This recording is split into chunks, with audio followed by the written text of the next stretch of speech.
So some water management practices have been implemented because of this increased demand on water.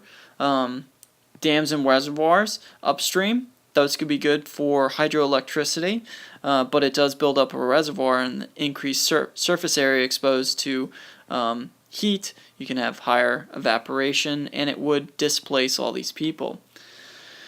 The Columbia River. You also have trickle irrigation and gray water use. We've got an example of trickle water irrigation where instead of spraying from like a sprinkler, you just have small holes in this pipe that will allow a little bit of water out, and this is very efficient. Gray water is like poopy water or sewage water being used, or reclaimed water for irrigation. And then you have this reverse osmosis or desalination. I've got an example up here. This is where you take salt water and you run it through a semi-permeable membrane, or force it through a semi-permeable membrane, and it only allows the fresh water through, so the salt water gets trapped behind. And this is also desalination, where you take the salt out of salt water and you get fresh water. But that requires huge amounts of electricity. Taking a closer look at dams and reservoirs. The pros: clean energy production, controls floods. Cons: heavy deposits of sediment upstream, which you'll get here, scorns downstream. So if you build up a sediment here, you don't have that much sediment being left behind downstream, which can carve away at the land much faster. Blocks fish migration paths, so if you're a little fish swimming up here, can't continue to swim upstream. Higher evaporation in those reservoir areas because higher surface area to heat to the atmosphere. And displace organisms upstream. Build up a reservoir, bigger area, can displace those individuals. The Three Gorges Dam, which is in China, it's one of the videos that I have you watch as well. Some of the trade-offs: you got advantages. It'll generate about 10% of China's electricity. Reduces dependence on coal that can produce greenhouse gases that increase climate change. Reduce air pollution, reduce CO2 emission, reduces changes downstream flooding for 15 million people, and reduces the river sitting below dam by eroded soil. And it increases irrigation water supply for croplands below as well.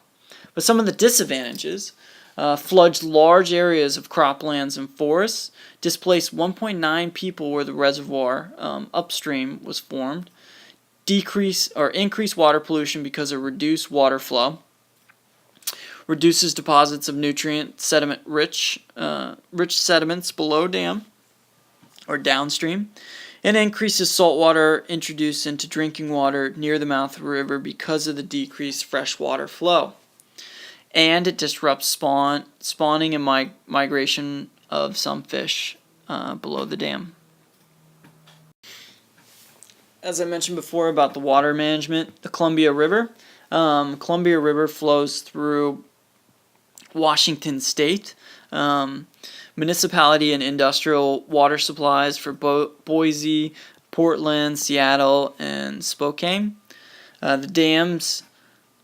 are dams along the river that control flood and generate electricity, have adversely affected the salmon population. National Marine and Fishery Services extended the protection to all these species of salmon and steelhead trout found in northwest rivers. So some issues with the Columbia River. Looking at reverse osmosis or desalination, it's where you turn salt water into fresh water. Got a desalination plant here, some of the reverse osmosis equipment here, and showing a simple diagram how it works. So you have your salt water here, you increase the pressure on it, you have a semi-permeable membrane that only allows fresh water to flow through, the salt water gets trapped behind. Heating it until it just the water evaporates, that's one way of doing it, or the semi-permeable membrane, which is also known as reverse osmosis, forcing the salt water through a membrane that only the water can pass. It's very expensive because it requires large quantities of energy, and this is a common practice in Saudi Arabia. Looking at trickle irrigation and gray water use, you can see here with the crops here, you have these trickle hoses or these soaker hoses, as you can get from Home Depot, and they just have small holes in them that only allows a little bit of water through, and you don't get a lot of water spraying out onto the soil that just eventually evaporates. It's very direct and very efficient. That water only is trickled out right where the plants grow. Looking at some different ways of irrigation, you have gravity flow, where you carve out these little channels that water flows down. The drip irrigation or trickle irrigation, and then you have that center pivot where water is sprayed around a certain well that's dug out from one area. Efficiency for the gravity flow is about 60 to 80%. Water usually comes from a aqueduct system or a nearby river.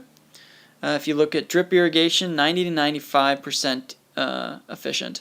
Above or below ground pipes, here we can see above, they can be below too as well, or tubes that divert water onto individual plant roots.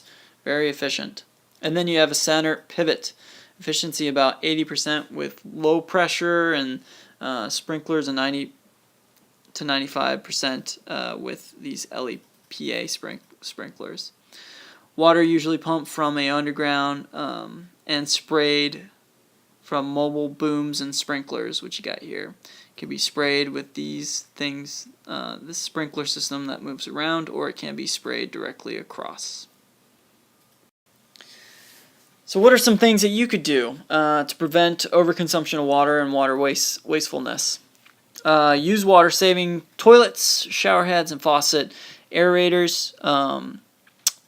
Shower instead of taking baths, and take short showers. Repair water leaks where they're found. Turn off sinks and faucets while you're brushing your teeth or shaving or washing. Wash only full loads of clothes, or use lowest possible water level settings for smaller loads. Wash a car from a bucket of soapy water and then use a hose to rinse only. If you use a commercial car wash, try to find one that recycles its water. Replace your lawn with native plants that need little, if any, watering. Water lawns and gardens in the early mornings or evenings, because if you water it in the midday, you can have more evaporation. And then use drip irrigation and mulch for gardens to prevent evaporation and evaporation. And then use recycled gray water for watering lawns instead of fresh water. Those are some ways to help prevent water wastefulness.